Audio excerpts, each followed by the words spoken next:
आपको जानकर हैरानी होगी कि भूटान जैसा देश जो भारत से ही तेल आयात करता है, वहाँ तेल की कीमत सिर्फ 64 रुपए पर लीटर है, जबकि भारत में तेल की कीमत 100 रुपए से भी ज्यादा है। इसका क्या कारण है?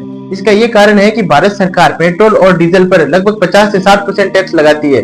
अब हम इसमें देखें तो जो क्रूड ऑयल है जिसे हम आयात करते हैं, उसका जो बेस प्राइस है वो केवल 40 रुपए है, जबकि अगर हम बात करें रिफाइनिंग कॉस्ट की, तो जो रिफाइनिंग कॉस्ट है वो सिर्फ 5 से 6 रुपए है, और हम इन्फ्लेशन बफर की बात करें तो वो लगभग 10 रुपए पर लीटर ही होता है। यानी सब मिला के 55 से 56 रुपए पर लीटर ही प्राइस होता है। अब उसमें डीलर कमीशन होता है, वो 4 रुपए पर लीटर होता है। डीलर कमीशन जोड़ने के बाद हम देखें तो 1 लीटर लगभग 60 रुपए का ही पड़ता है। इस पर अब सेंट्रल गवर्नमेंट टैक्स लगाती है, जिसमें 2 प्रकार का एक्साइज ड्यूटी, 2 प्रकार का कस्टम ड्यूटी और 2 प्रकार का सेस होता है, जो लगभग 32 रुपए पर लीटर होता है। जबकि आपको आश्चर्य होगा कि इतना ही नहीं, बल्कि राज्य सरकार भी इस पर टैक्स लगाती है, और अलग अलग राज्य सरकार द्वारा अलग अलग वेट लगाया जाता है, मूल्यवर्धन कर लगाया जाता है, जो 16 से 25 रुपए तक हो सकता है। तो अगर टोटल देखें तो पेट्रोल और डीजल का मूल्य 100 रुपए से भी ज्यादा हो जाता है, जबकि पेट्रोल और डीजल को जीएसटी के दायरे से बाहर रखा जाता है। अगर जीएसटी की हाईएस्ट स्लैब 40% में भी रखा जाए तो पेट्रोल और डीजल का प्राइस 80 रुपए पर लीटर ही होता।